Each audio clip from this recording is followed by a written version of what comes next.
کہ مودی حکومت کیا ماضی کی طرح من مانی کر پائے گی یا پھر اسے اپنی پالیسی بدلنی پڑے گی، کیونکہ نریندر مودی کو اس بار ایک تگڑی اپوزیشن کا سامنا کرنا ہوگا۔ دوستو، بھارت کا یہ الیکشن دنیا کا سب سے بڑا الیکشن تھا، جس میں بی بی سی کی رپورٹ کے مطابق تقریباً 1 ارب لوگوں نے ووٹ ڈالا اور 6 ہفتوں میں یہ سارا پروسیس مکمل ہوا۔ بہرحال مودی کی سرکار تو بن گئی مگر من مانی حکومت نہ بن سکی، اور اس میں بہت بڑا کردار بھارت کے سوشل میڈیا یوزر کا ہے۔ سوشل میڈیا ایک ایسا جن ہے جسے کہ روایتی سیاسی پارٹیوں کو کسی بھی صورت میں اپنے قابو میں کرنا ہوگا۔ اگر وہ ایسا نہ کر پائے تو عام آدمی اور عوام ان کے ہاتھ سے نکلتا چلا جائے گا۔ بی جے پی کو ماضی کی 303 سیٹوں کے مقابلے میں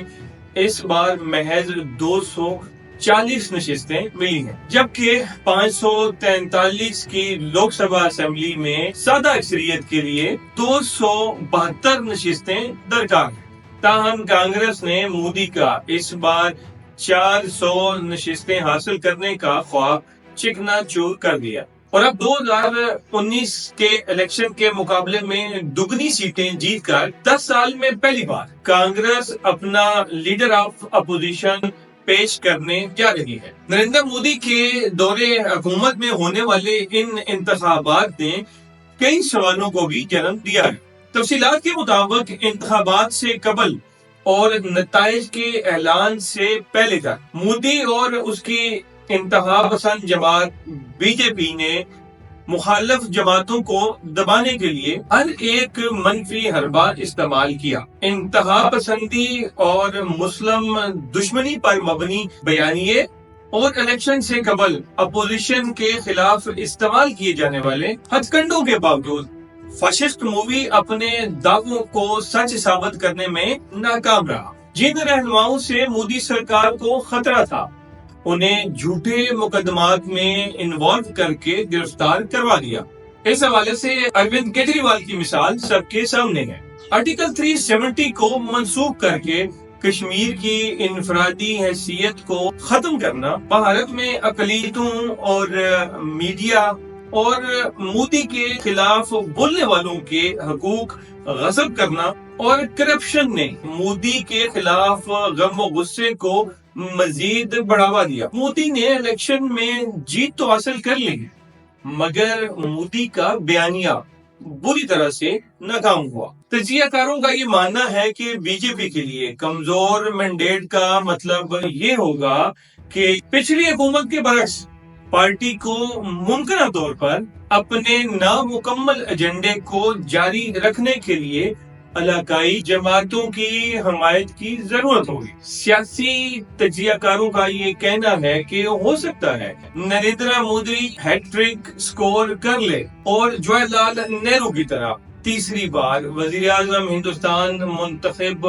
ہونے کا اعزاز حاصل کر لے۔ انتخابات سے قبل نریندر مودی نے تامل ناڈو میں 45 گھنٹے تک تنہائی میں مراقبہ کیا، جہاں پر نریندر مودی نے ناریل اور انگور کا شربت پیا، اور بظاہر اس تنہائی میں سینکڑوں کیمرہ مین نریندر مودی کے ساتھ موجود تھے۔ دیوتا کا روپ ہونے کے دعوے کے باوجود رائے دہندگان کی بڑی تعداد کو اس حقیقت کا ادراک ہو چکا تھا کہ یہ دیوتا بھی ایک عام انسان ہے، اور اس دیوتا کے اندر بہت ساری خامیاں ہیں۔ اگر ویڈیو آپ کو پسند آئی ہو تو نیچے سبسکرائب کا بٹن دبا دیں اور چینل کے لنک کو اپنے دوستوں کے ساتھ بھی شیئر کریں۔